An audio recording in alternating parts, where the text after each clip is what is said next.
మన ప్రభు అయిన యేసుక్రీస్తు నామంలో జీవము గల దేవుని మాట అనే కార్యక్రమమునకు విచ్చేస్తున్న దేవుని బిడ్డలైన మీ అందరికీ ప్రభు పేరిట వందనములు.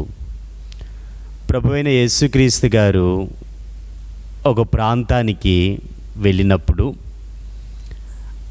ఆ దేశములో అడుగుపెట్టగానే ఇద్దరు మనుషులు, దెయ్యం పట్టిన మనుషులు సమాధుల్లో నుండి ఆయనను ఎదుర్కొనటానికి ఆయన దగ్గరికి వచ్చి, దేవుని కుమారుడా, కాలము ఇంకా రాకముందే నువ్వేలా మమ్మల్ని బాధించుటకు వచ్చితివి అని కేకల వేశారు. ఆ దెయ్యములు పట్టిన మనుషులు,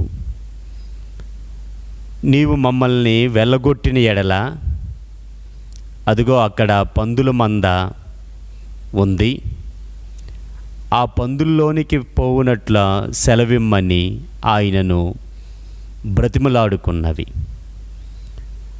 అప్పుడు ప్రభు వాటికి సెలవివ్వగా ఆ ఇద్దరి మనుషులను విడిచిపెట్టి పందులు మందలోనికి ప్రవేశించిని. ఎప్పుడైతే వీళ్ళని విడిచిపెట్టి ఆ పందుల్లోనికి దెయ్యములు ప్రవేశించాయో ఒడిగా పరిగెత్తి సముద్రములో పడి చచ్చాయి.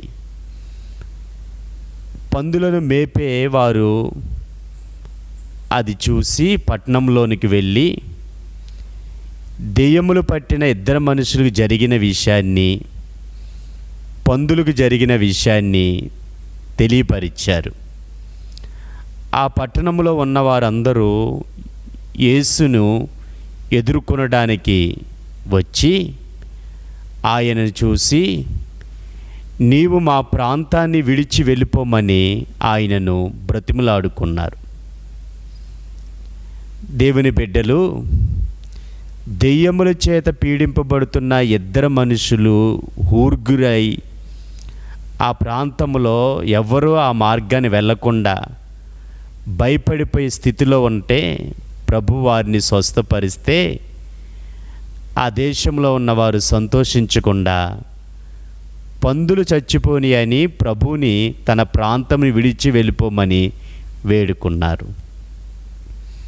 ప్రార్థన చేసుకుందాం. ప్రేమగల తండ్రి, నీ మాటలను మీరు చేసిన ఒక అద్భుతాన్ని నీ బిడ్డలకి తెలియపరిచాను.